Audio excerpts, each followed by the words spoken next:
Ever catch yourself wondering why you picked one brand over another? Or what made you click on that article instead of the one next to it? Well, it turns out that a lot of our daily decisions, they're not nearly as logical as we like to think. We're going to dive into the invisible forces that are constantly and quietly shaping your choices. So, let's just kick things off with a huge question, one that gets right to the heart of it all. When you make a choice, anything, from the coffee you buy to the news you believe, are you really the one in the driver's seat? Okay, here's the absolute core idea of this whole explainer.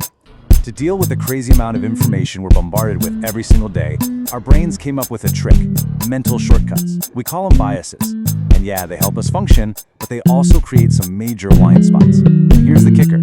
Those blind spots are being actively used to influence what you do. So first, let's pop the hood and see what's going on in there.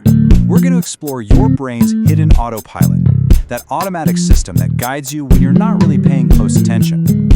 All right, first up is the big one, confirmation bias. This is our natural human tendency to hunt for information that confirms what we already believe. I mean, it just feels good to be right? So we unconsciously look for evidence that backs up our views, and we tend to ignore or dismiss anything that challenges them. And you can see how this leads to trouble, because we stop looking at things objectively. And check this out.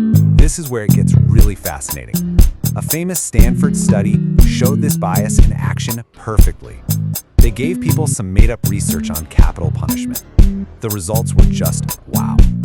People who were for capital punishment said the pro-punishment study was solid and convincing, but the anti-punishment one was totally flawed. And the people against it, they did the exact opposite, even though they were all looking at the same type of data.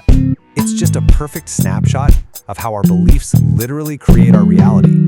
Psychologists have a great way of explaining this. Think of it like you've got two different systems running in your brain. System one is your autopilot. It's fast, it's gut level, it's emotional, it makes snap judgments. Then there's system two, your conscious pilot. That one's slow, requires effort, and it's logical. And guess where all those pesky biases like confirmation bias live? Yep, right in system one. Okay, so we know about this autopilot. How is it being used? Well, let's look at a classic marketing technique, the decoy effect. This is a super clever trick where a third, kind of crummy option is introduced just to make one of the other options look like a fantastic deal by comparison. This example is legendary. A study looked at subscriptions for The Economist. Now look at these options. That print-only subscription for $125, that's the decoy. Literally no one chose it. But having it there makes the web plus print option for the exact same price seem like an unbelievable bargain. Get this, when they took the decoy away, most people just picked the cheapest option. But with it there, a whopping 84% went for the most expensive one. Boom, that's the decoy effect for you. So let's move into our next section, because this all builds on itself.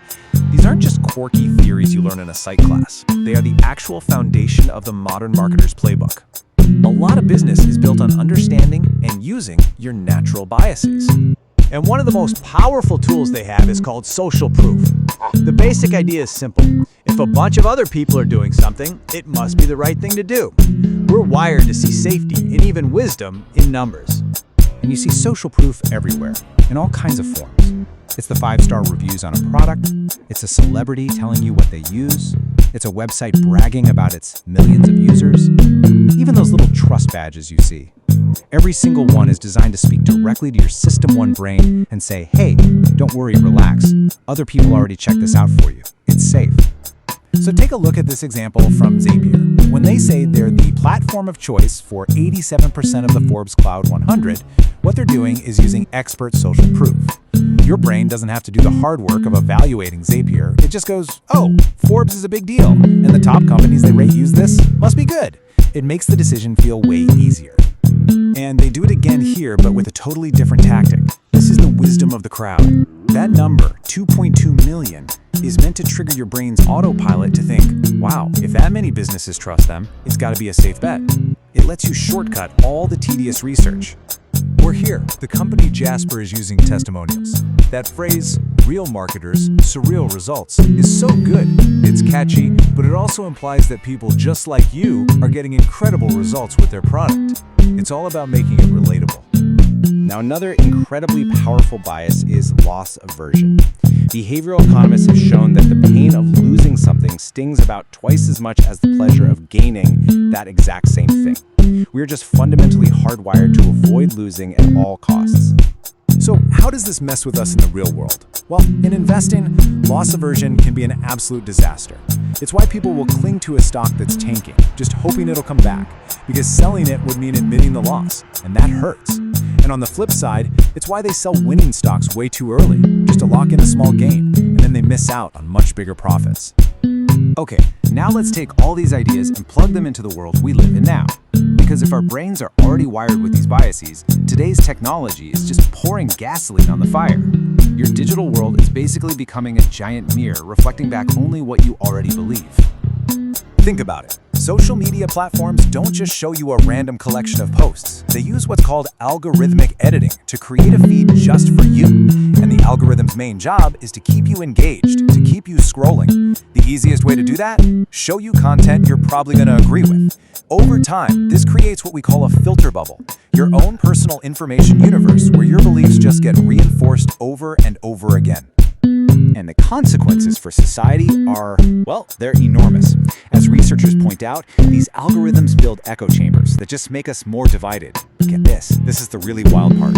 Studies have shown that even when an algorithm does show us an opposing viewpoint, our confirmation bias can kick in so hard that it actually makes us dig in our heels and strengthen our original opinion.